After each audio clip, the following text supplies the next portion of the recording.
বছর ধরে কাজের টাকা পাইনি, তার সাথে দেখছি এখন প্রকল্পটা বন্ধ হয়ে গেছে। সংসার চালাতে আমাদের খুবই কষ্ট হচ্ছে। 2021 থেকে আমরা 1 টাকা পাচ্ছি না। এখন ভাদে মরছেন দিনমজুররা।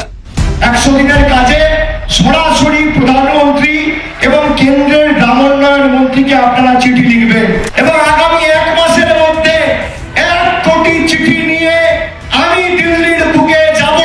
100 দিনের আন্দোলন দিল্লির বুকে হবে, কৃষি ভবনের বাইরে হবে, কাঁধে কাঁধ মিলিয়ে লড়বো আর মাথা উঁচু করে লড়বো। গান্ধী জয়ন্তীতে 2রা অক্টোবর দিল্লি চলো ডাক আজকে এই মঞ্চ থেকে আমরা দিচ্ছি।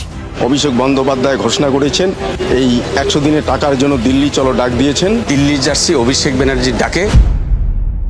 আর 29 তারিখ বিকেলবেলা ইমেল করে জানাচ্ছে যে আমরা স্পেশাল ট্রেন দিতে পারবো না। আপনার দয়ায় আমরা বসে নিই, আমরা বিকল্প ব্যবস্থা করে নিই।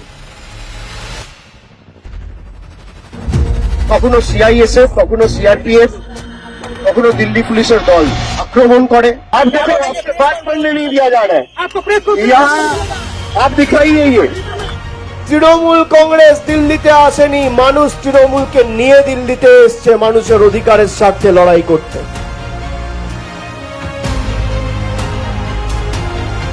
আমাদের 3 ঘন্টা ধরে অপেক্ষা করিয়ে এখন প্রায় 15টা বাজে। 4টের সময় এই মন্ত্রী বিজেপির প্রতিনিধি শুভেন্দু অধিকারীর সাথে দেখা করেছে।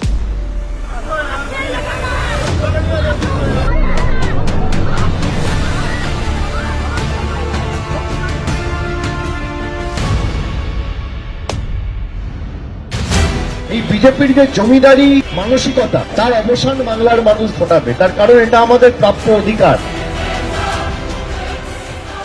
যাদের টাকা কেন্দ্রীয় সরকার দেয়নি তাদের টাকা তাদের ব্যাংক অ্যাকাউন্টে চলে যাবে, রাজ্য সরকার দেবে। আমাদের নেত্রী মমতা বন্দ্যোপাধ্যায় এবং মামাটি মানুষের সরকারের মুখ্যমন্ত্রী জব কার্ড হোল্ডারকে তার বকেয়া পাওনা মিটিয়ে ডাইরেক্ট ব্যাংক ট্রান্সফার করে তাদের অ্যাকাউন্টে টাকা পৌঁছে দিয়েছে। 100 দিনের কাজ চালুর নির্দেশ হাইকোর্টে। 100 দিনের টাকা কোর্টে বলে দেওয়ার পরেও সুপ্রিম কোর্টে চ্যালেঞ্জ করে বিজেপি গেছে যাতে বাংলার জব কার্ড হোল্ডার তাদের টাকা না পায়। রাজ্যে ফের চালু হচ্ছে 100 দিনের কাজের প্রকল্প। হাইকোর্টের 18 জুনের রায়ের বিরুদ্ধে করা কেন্দ্রের আর্জি সর্বোচ্চ আদালতে খারিজ হয়ে গেল। হাইকোর্টে এক গালে থাপ্পড় মেরেছে, সুপ্রিম কোর্ট আর এক গালে থাপ্পড় মেরেছে। কেমন লাগলো? এত ক্ষমতা, মানুষের ক্ষমতা লাগে, কারোর ক্ষমতা টেকে না।